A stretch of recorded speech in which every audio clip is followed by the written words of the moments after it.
Olá pessoal, vamos dar início a mais uma videoaula de Física. E hoje, dando continuidade nas nossas aulas, só lembrando, a aula passada nós vimos o conceito de forças em geral e em específico vimos a força-peso. Nós vamos ainda continuar trabalhando com a força gravitacional, só que agora nós vamos sair um pouquinho da Terra e vamos lá para o espaço. Por quê? Nós vamos trabalhar, eu vou dividir em dois vídeos. O primeiro vídeo aula nós vamos ver sobre trabalhar com as leis de Kepler, ou seja, leis que nós vamos adotar em planetas, sistemas solares, planetas orbitando o Sol.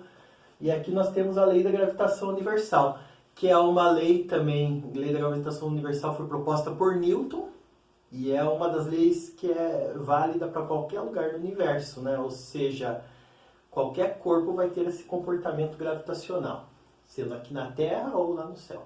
Certo, pessoal? Então, nós vamos começar com as leis de Kepler, falando nesse primeiro vídeo. Antes de começar falando das leis de Kepler, eu vou falar um pouquinho da história da cosmologia. O que seria cosmologia? Vem da palavra cosmos, que significa o quê? O estudo dos astros, do comportamento dos astros, de planetas, sistemas solares, galáxias. Com certeza vocês viram esse conteúdo ano passado em Ciências, e nós vamos relembrar alguns pontos aqui bem importantes. Então, só um pouquinho de história aqui, né? Um pouquinho de história aqui, falando para vocês. Quais foram os primeiros modelos cosmológicos? Os primeiros modelos cosmológicos foram os modelos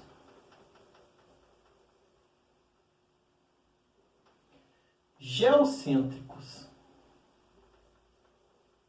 O que são esses modelos geocêntricos? São os modelos propostos pelos gregos, da época antes de Cristo e um pouco depois de Cristo, que propõem o quê? O homem sempre teve a curiosidade de observar o céu e ele olhava o Sol, né? Como olhava o Sol, observando o Sol durante o dia, ele notava o quê? Que o Sol ele tinha um certo movimento relativo. Hoje sabemos que não é o Sol que se movimenta, mas é a Terra que se movimenta em torno do Sol. Só que o que eles observaram nessa época era o movimento do Sol. Então o que eles tinham de informação era que a Terra era um ponto fixo no universo e o Sol orbitava a Terra. Ou seja, em outras palavras, a Terra era, naquela época, tida como o centro do universo. Então o que nós tínhamos, o que era observado? É que nós tínhamos aí um referencial não muito bom para se calcular fisicamente. Então, nós não tínhamos um referencial privilegiado. Então, é por isso que eles tiveram esse engano, posso assim dizer, com o modelo geocêntrico. Modelos geocêntricos. A Terra, geo, né, vem da palavra terra, geo, a Terra como o centro do universo. Isso, então, perdurou ao longo do estudo dos gregos, né? Dos gregos. Só que, muito tempo depois, lá no século XVII, veio um filósofo, cientista, chamado Copérnico, e estabeleceu o seguinte, estabeleceu o modelo heliocêntrico.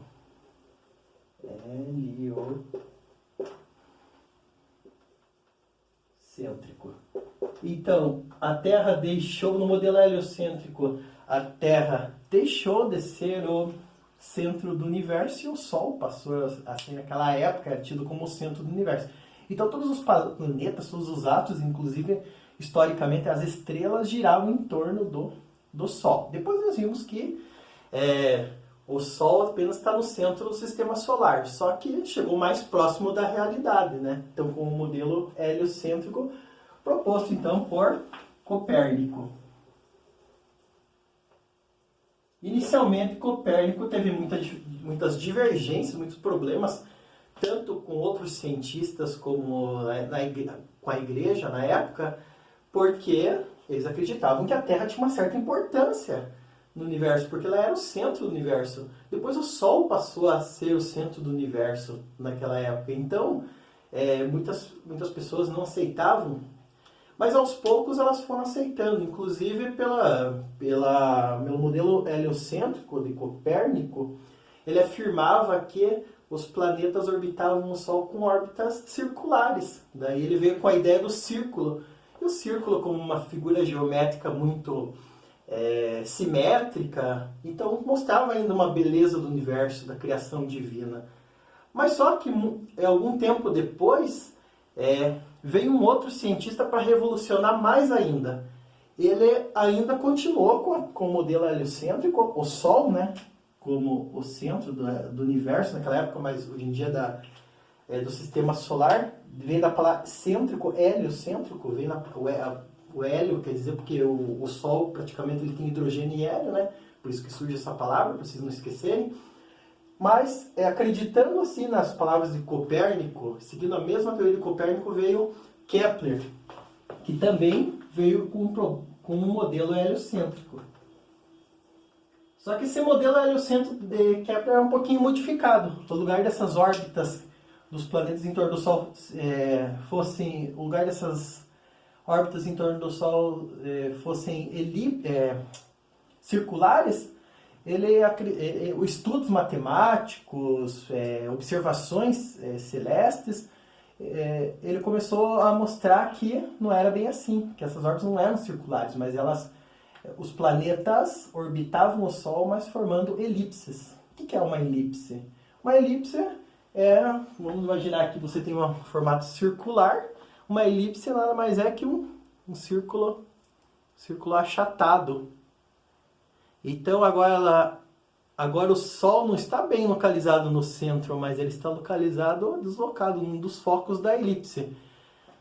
Naquela época teve um problema muito sério, principalmente com a igreja, porque a elipse não é uma figura perfeita, que nem um círculo. Então ele teve muitas desavenças nessa época.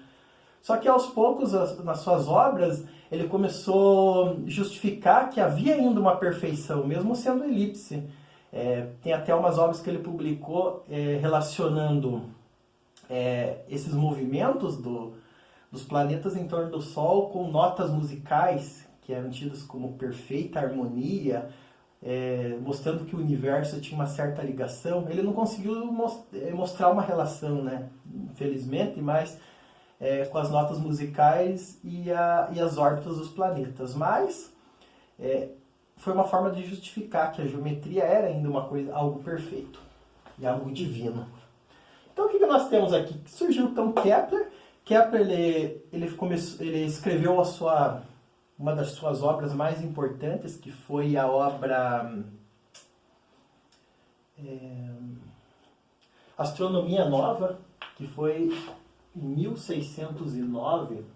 Se vocês quiserem acompanhar detalhes, lá tem um livro. Vocês vão encontrar esse texto mais detalhado na página 6 do livro. Então, em 1609, Kepler escreveu essa obra aí, né, chamada Astronomia Nova. Acho que aqui no livro tem até uma figura dessa obra. Se vocês observarem aqui vai ficar meio ruim de enxergar. Essa obra aqui está em latim, Astronomia Nova, Astronomia Nova Cleporum. E ele mostra toda essa harmonia entre o estudo dos planetas e as órbitas. Então, a partir dessa obra, ele enunciou 3 leis. 3 leis que são chamadas 3 leis de Kepler, válida para qualquer corpo celeste que orbita o Sol ou um satélite orbitando um planeta. Então, é válida essas 3 leis. Nós vamos trabalhar com cada uma delas. Eu vou colocar essas leis nessa aula aqui de uma maneira mais resumida. Qualquer dúvida, se vocês ficarem com qualquer dúvida nas explicações, recomendo vocês voltarem o vídeo ou irem assistindo, parando o vídeo e tirando dúvida comigo, mandando mensagem por WhatsApp, isso é super importante. Então, vamos lá. Então, vamos colocar aqui leis de Kepler. Leis de Kepler. Então nós temos lá, primeira lei de Kepler. Deixa eu colocar em outra cor. A primeira lei de Kepler, ela é conhecida como lei das órbitas. É uma lei muito fundamental aqui. Ela vai definir basicamente qual é vai definir o conceito central das leis de Kepler e do modelo heliocêntrico que Kepler propôs. Então, a lei das órbitas vai dizer o seguinte, eu vou colocar o enunciado da lei aqui, em outra cor. A lei das órbitas, elas são, primeiro aqui, de uma maneira resumida, as órbitas dos planetas...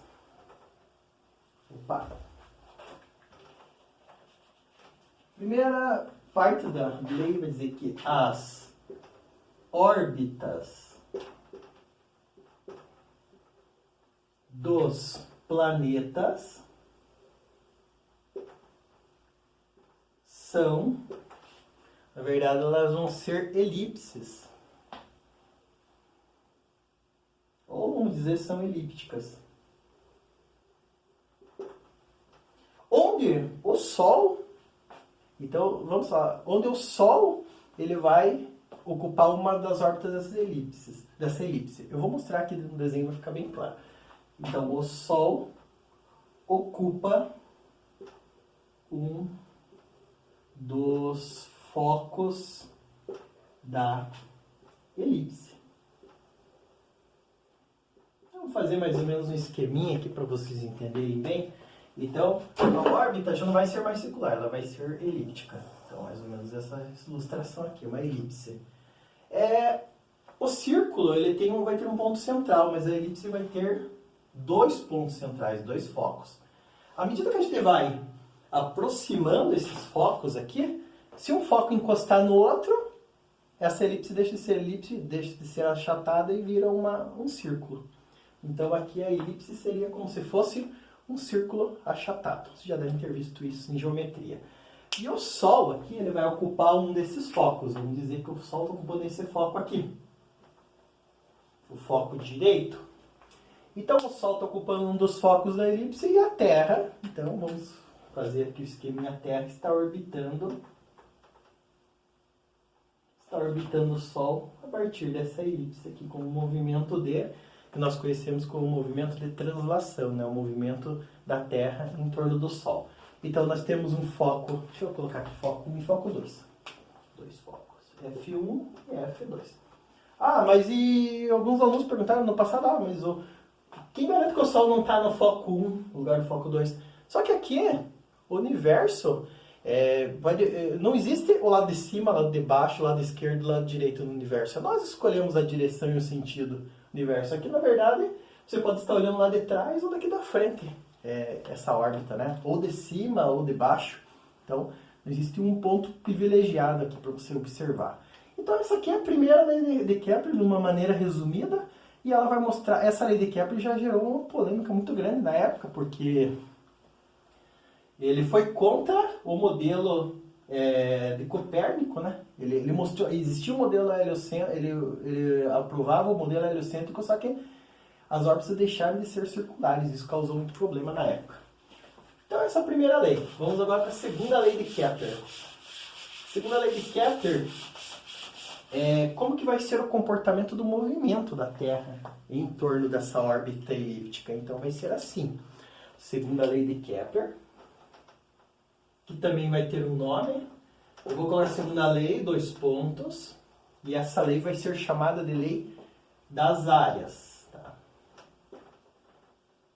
A primeira lei é das órbitas, então lei das órbitas, e a segunda lei das áreas. O que isso quer dizer? Eu vou colocar o enunciado e daí eu vou fazer o desenho para vocês entenderem melhor. Então não se assustem aqui com o enunciado, talvez vocês não entendam no começo, mas depois você vai ficar bem claro. A área descrita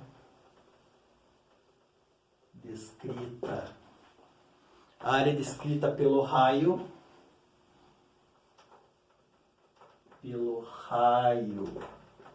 do planeta, a área descrita pelo raio do planeta em torno do Sol,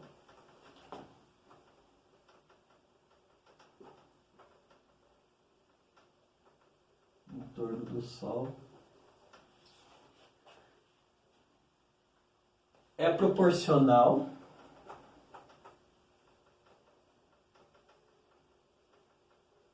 proporcional ao tempo gasto para descrevê-la.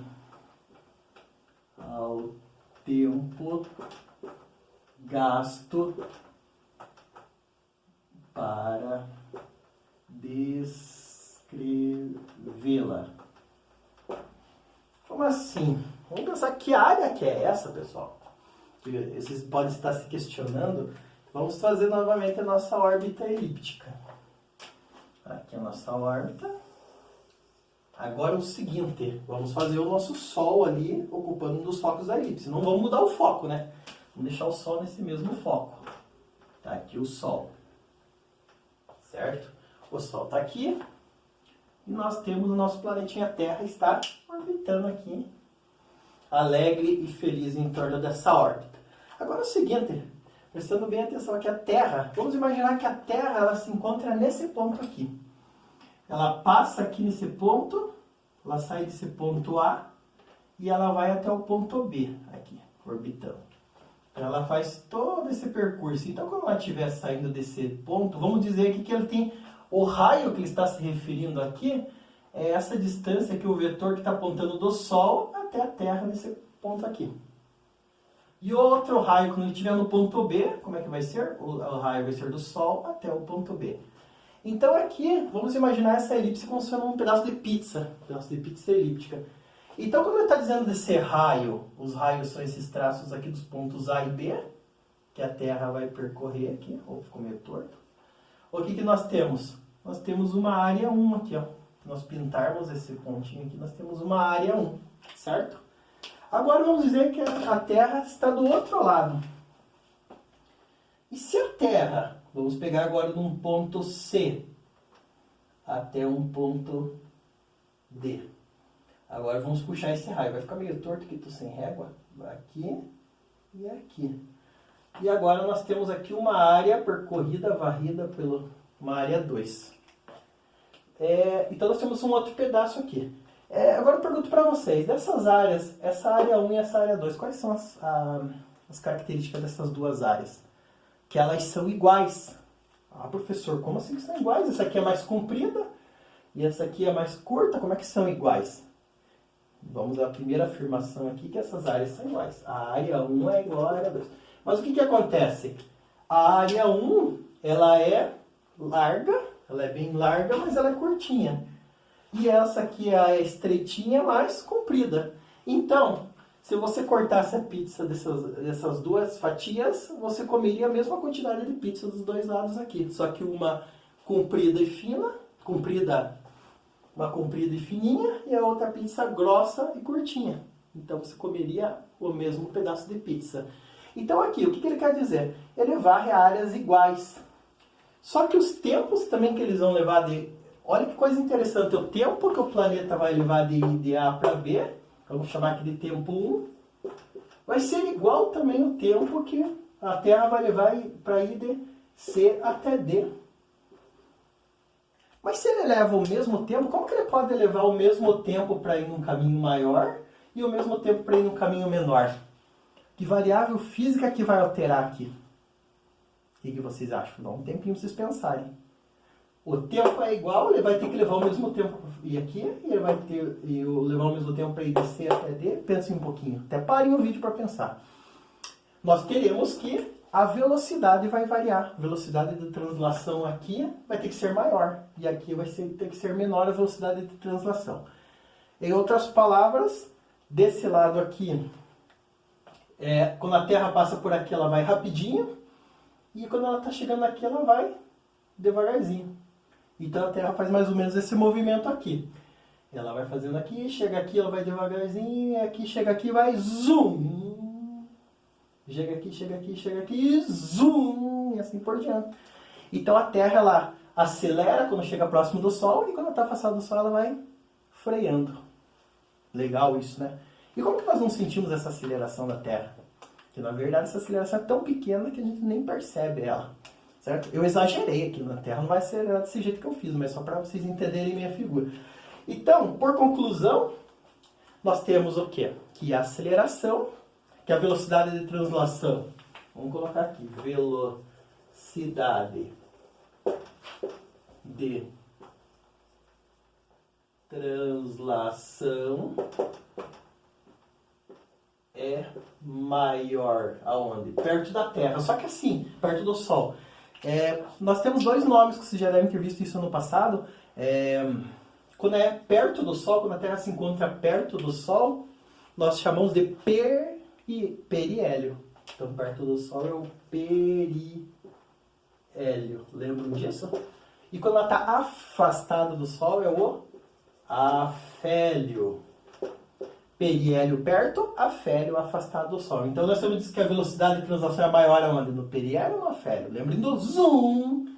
Ela é mais rápida aqui, quando ela passa aqui perto do Sol. Então a velocidade de translação é maior no periélio. Isso só vai acontecer porque a órbita é elíptica. Se fosse circular, seria a mesma velocidade. Então Kepler notou que a velocidade aumentava quando a Terra se aproxima do Sol. Lembrando que esse periélio e afélio não é o que vai definir as estações do ano, tá? Então, o que define a estação do ano é a inclinação da Terra. É outra história. Não vou entrar em detalhe aqui. Agora, vamos para a terceira lei de Kepler. Não precisa vocês ficarem esquentando a cabeça aqui. No passado, vocês vão ficar preocupados com entender áreas, raio, tudo isso. A única coisa importante para entender é aqui, ó, quando a Terra passa rapidamente, quando está perto do Sol, e quando está afastada do Sol, ela vai devagarinho. Lei das áreas. E a terceira e última lei é a chamada lei dos períodos. Terceira lei dos períodos. O que tem de bom nessa terceira lei, lei dos períodos, pessoal? A lei dos períodos, nós temos o quê? Vamos fazer uma explicaçãozinha que nem eu fiz nos outros aqui. Primeiro tem que entender o que é período na física, né?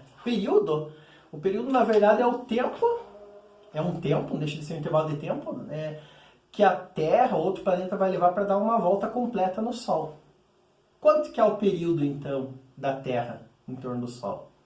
365 dias ou um ano. Então ela leva um ano ou 365 dias aproximadamente para completar uma volta em torno do Sol. Então esse é o período. Vamos colocar aqui tempo de translação. Tempo de translação.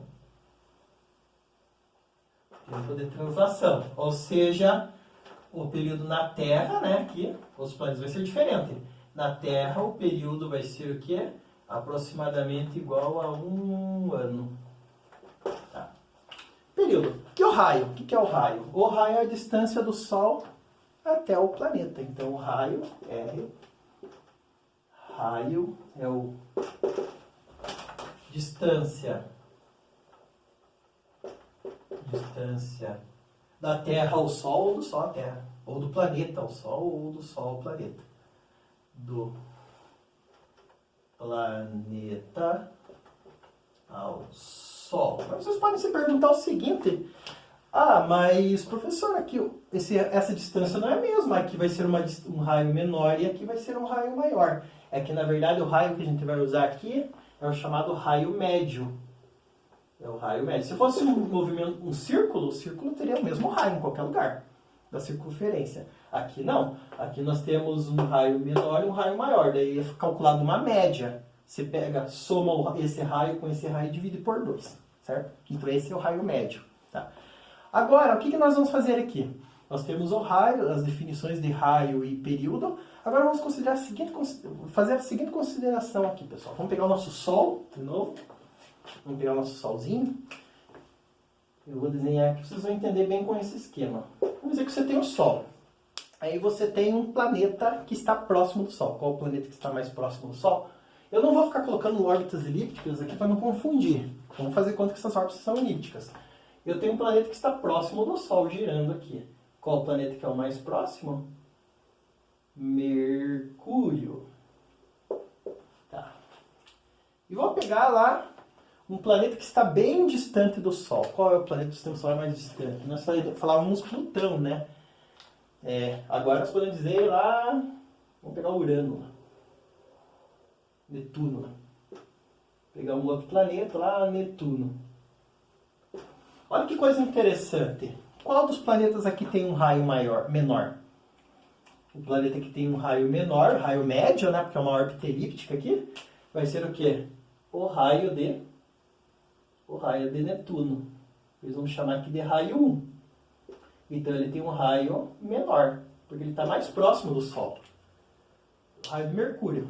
E o raio de Netuno, que está bem distante do Sol? É um raio 2, que é um raio maior. Tá? Então nós temos raios maiores quanto mais afastado o planeta estiver do Sol.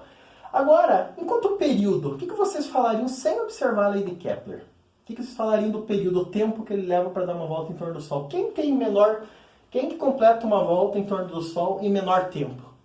É claro que é o planeta que está mais próximo do Sol. Então Mercúrio, aqui nesse caso, vai completar uma volta em torno do Sol em menor tempo. Então o período, o tempo que ele completa aqui, o T1 que ele vai dizer, também é menor. Enquanto Netuno, ele vai levar um tempo muito grande, de vários anos terrestres. Então, para dar uma volta em torno do Sol. Então, o período do planeta Netuno aqui, ele vai ser maior. Vocês viram uma relação aqui? Quanto maior é o raio, maior também é o tempo que ele leva para dar uma volta em torno do Sol. É óbvio, né? Só que Kepler observou essa relação e que ele mostrou que existe uma constante. Existe um valor constante entre essa relação entre período e raio. Qual que é essa constante aqui? Nós temos uma constante que é igual ao quê? A terceira lei de Kepler vai ser assim, ó. Vai ser essa fórmula. Você vai pegar o período do planeta, o tempo que o planeta leva para dar uma volta em torno do Sol, e vai dividir pelo raio.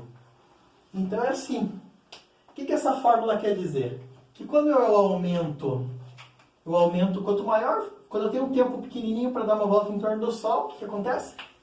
Eu tenho um raio pequenininho, então ele mantém uma proporção. Se eu tenho um periodão, eu tenho um raio também bem grande. Então ele vai manter sempre essa constante. Só que assim, no lugar dele manter esses valores lineares aqui, o período ele é elevado ao quadrado e aqui o raio é elevado ao cubo. Eu não vou provar porque que um é quadrado e porque o outro é ao cubo. Esse aqui foi pela observação de Kepler dos planetas, né? Então, essa fórmula aqui tem a seguinte, essa validade aqui. Mas esse termo ao quadrado e o cubo embaixo, quer dizer o quê? Vamos fazer mais ou menos assim. Que se eu tenho um período do planeta aqui, que ele vai completar a volta ao Sol, ele vai dobrar, ele vai multiplicar o período vezes o período, vai ficar ao quadrado. E o raio vai multiplicar o raio vezes o raio vezes o raio, então é um pouquinho maior, mas mantém a proporção. E aqui, se você elevar o período, aumentar o período do planeta, o raio aumenta ao cubo. Então é válida a mesma proporção, é constante. Então, em outras palavras, vamos resumindo, de maneira geral, a terceira lei é o quê? Ele está querendo dizer que quanto mais tempo o planeta leva para dar uma volta em torno do Sol, mais distante ele está do Sol. E o contrário também é válido. Quanto mais próximo do Sol o planeta estiver, mais rápido ele completa uma volta em torno do Sol. É só isso, tá, pessoal? Agora vamos resolver alguns exercícios aqui. Os exercícios são os seguintes, vamos resolver lá na página 11. Essas são as leis de Kepler, não são, vocês vão ver que não são tão complicadas na hora de resolver os exercícios. Eu entrei um pouquinho em detalhes em cada uma delas. Vamos lá, exercício, nós já resolvemos o exercício 6 da página 11, né? Agora vamos dar continuidade ao exercício 7. 7, tem mais 2 atrás. Então, exercício 7, ele vai dizer o seguinte. Ele vai dar um texto ali da Unicamp. Página 11. Opa. Página 11, exercício 7. Desculpa os erros aí, pessoal, das explicações, porque eu estou meio cansadão já. Já gravei bastante aula hoje. A primeira lei de Kepler demonstrou que os planetas se movem em órbitas elípticas e não circulares. Vimos isso? A segunda lei mostrou que os planetas não se movem em uma velocidade constante. O que isso quer dizer? Quando está afastado do Sol, o planeta vai devagarzinho e quando chega próximo, zoom! Tá? Lembra disso. É correto afirmar que as leis de Kepler, vamos ver a letra A. A gente vai anulando as incorretas ali. Letra A, ele está dizendo o quê? Confirmaram as teorias definidas por Copérnico. Até aí tudo bem, está correto. Confirmaram as teorias heliocêntricas. E são exemplos do modelo científico que passou a vigorar a partir da Alta Idade Média. Para quem gosta um pouquinho de história, né, sabe que essa época aqui de Kepler não é a Alta Idade Média, já é a Idade Moderna. Então, a correção aqui é a idade, não é a Idade Média, é a Idade Moderna. Então, essa aqui é falsa. Tá, vamos fazer uma justificativa. Letra B.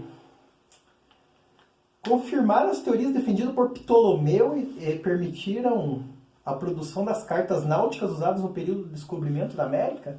Também não. Só por curiosidade que Ptolomeu foi um dos gregos lá que defendiam a teoria geocêntrica, ou seja, a Terra como sendo o centro do universo. Então Ptolomeu não confirma a teoria de Ptolomeu, ou seja, ele vai contra, né, a teoria de Ptolomeu. Então, falsa. Ptolomeu, vou colocar aqui. Ptolomeu era um filósofo grego que defendia a teoria, ele era geocêntrico. Geocêntrico, defendia que a Terra era o universo. Letra C. São a base do modelo planetário geocêntrico e se tornaram as premissas científicas que vigoram até hoje. Hoje é válida a teoria geocêntrica? Não, hoje é o heliocêntrico. Isso que é o geocêntrico, é heliocêntrico. Então é falso também. Ó, agora só sobrou a letra D. Se não estiver correta, não vamos anular a questão, né? Então a letra D vai dizer o quê? Fornecer um subsídio para demonstrar o modelo planetário heliocêntrico, isso mesmo, e criticar as posições defendidas pela igreja. Isso mesmo, pessoal. Então, é a letra D. Certo? Fácil? Difícil? Coisa de outro mundo? Agora vamos para o exercício número... Eu não vou resolver com vocês o 8 ainda, porque o 8 é da lei da gravitação universal de Newton, não vimos ainda.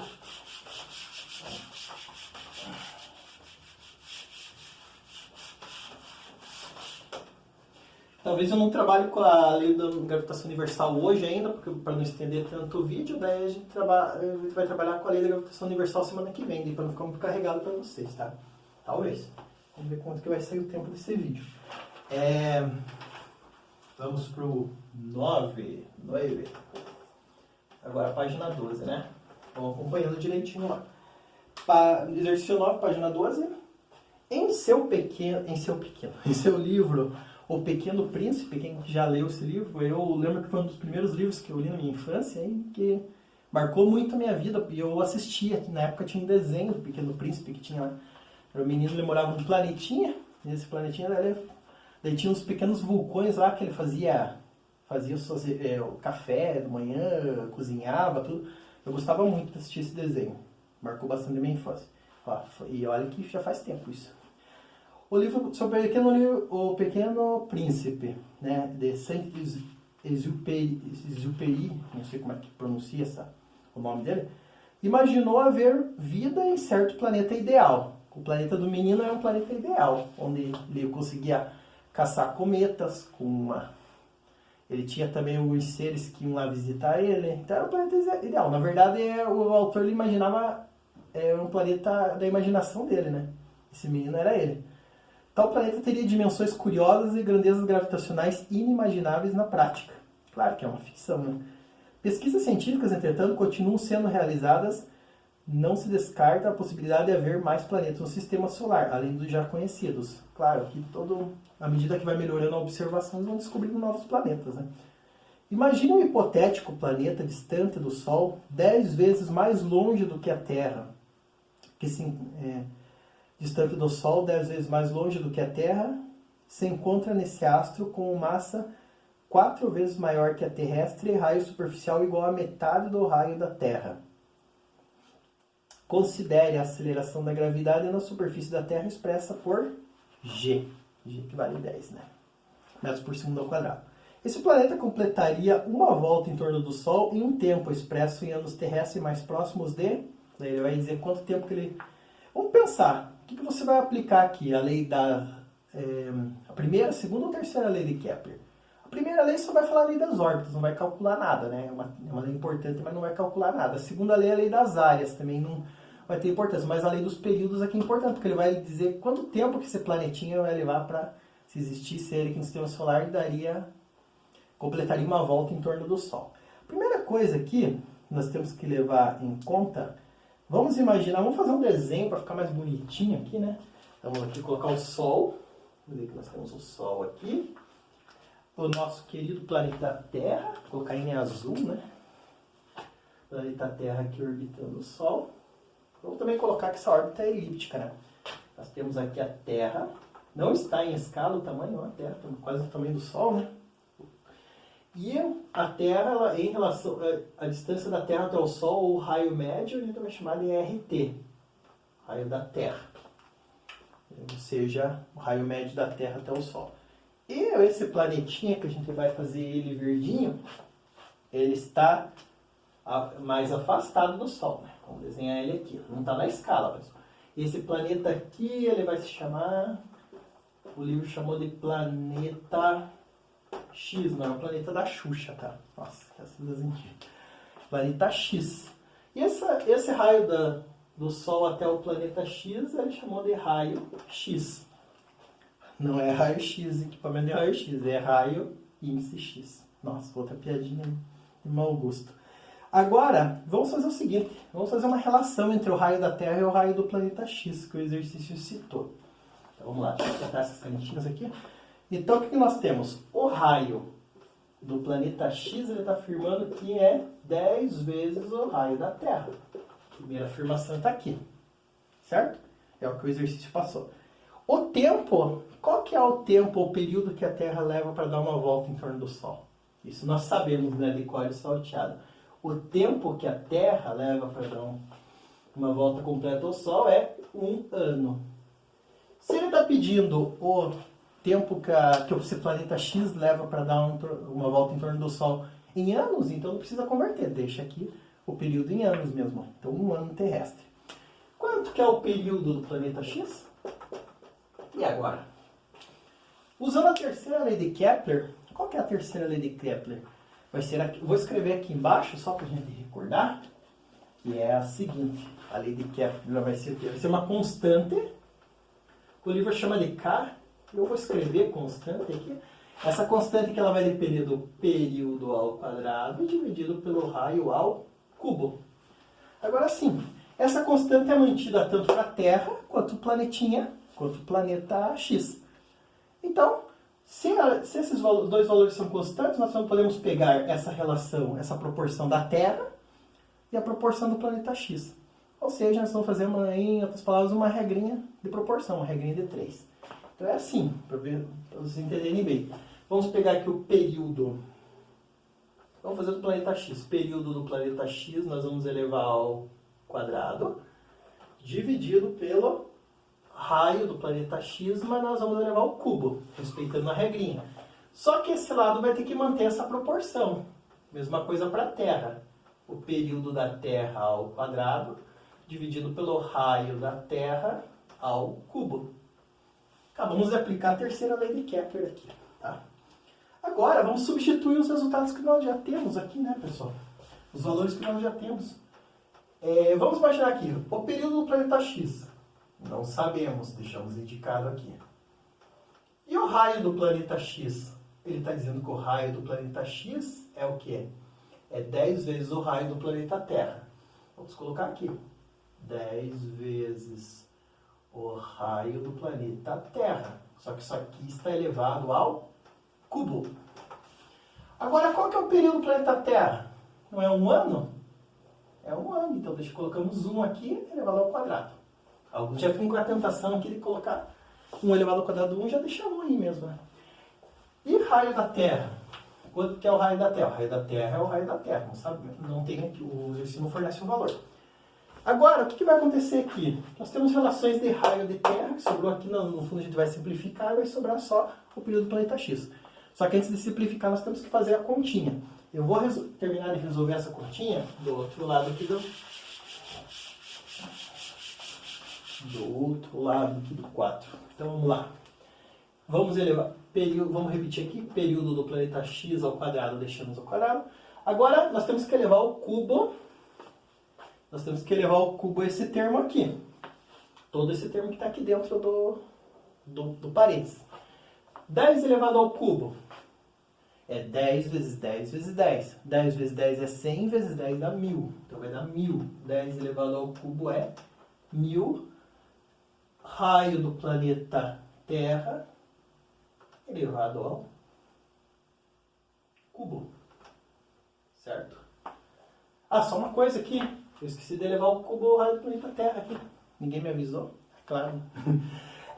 Raio do planeta Terra elevado ao cubo. Agora, que coisa legal aqui que vai acontecer. Aqui é 1, né? Raio do planeta Terra elevado ao cubo. Dá para cortar aqui, né? Raio do planeta Terra elevado ao cubo de um lado e raio do planeta Terra elevado ao cubo do outro. Sumiu o raio da Terra. Ficou só o raio do planeta X, né? Só o período do planeta X. Período do planeta X ao quadrado. Esse 1000 está dividindo, ele passa multiplicando. Então eu tenho o t está ao quadrado de um lado, ele passa do outro lado na forma de raiz. Então vai dar raiz de 1000. Só que o raiz de 1000 não vai dar um valor exato. Ele vai, se vocês tirarem a raiz, vai dar aproximadamente, então, aproximadamente igual a 32 anos. Ou seja, enquanto aqui na Terra o período de translação vai ser de 1 ano, nesse planetinha X aqui, planeta ideal, ele vai demorar 32 anos para dar uma volta em torno do Sol. Tá? Então, não é um exercício tão difícil, mas é só substituição direta aqui, mas tem que entender o fundamento. Eu não vou cobrar esse tipo de exercício aqui, isso aqui é só para a gente treinar. Eu vou cobrar da parte de leis de Kepler. O que eu vou cobrar na prova? Um dos trabalhos. Vou cobrar mais a parte teórica, assim, a explicação das leis de Kepler, falando o que é primeira lei, segunda lei e assim por diante. Certo, pessoal? Agora vai ficar por conta de vocês. Vocês vão treinar um pouquinho. Então, quais exercícios que eu vou pedir para vocês resolverem? Lá na hora de estudo. Abram lá a apostila lá na hora de estudo. E vocês lá na hora de estudo vão resolver os exercícios. Deixa eu pegar aqui. Eu estou indo com mais calma no conteúdo porque fica mais complicado, né? Com as videoaulas fica mais complicado e acompanhando, assim, passar uma quantidade de matéria descarregada, né? Então, eu vou indo aos poucos. Se vocês não estiverem entendendo, vão tirando dúvida por mensagem, WhatsApp. Então, lá na hora de estudo,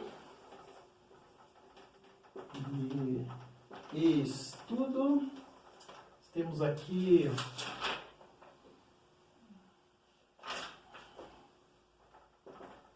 página 41. Vocês vão resolver o exercício 5.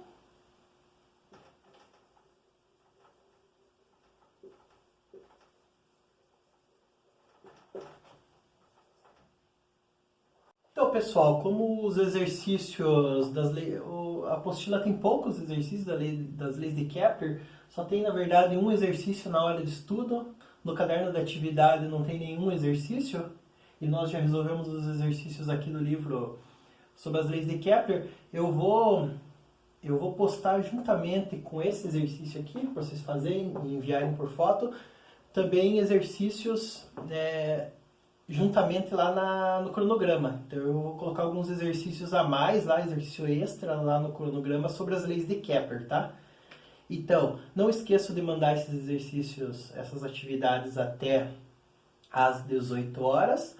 Lembrando que essas atividades vão contar como presença no dia e também vão contar com a nota da tarefa de casa, né? Então, não esqueça de fazer. Não esqueça de mandar bonitinha lá a foto, confiram a foto se ela está com uma boa resolução, tá? Então, tem mais exercícios. Opa!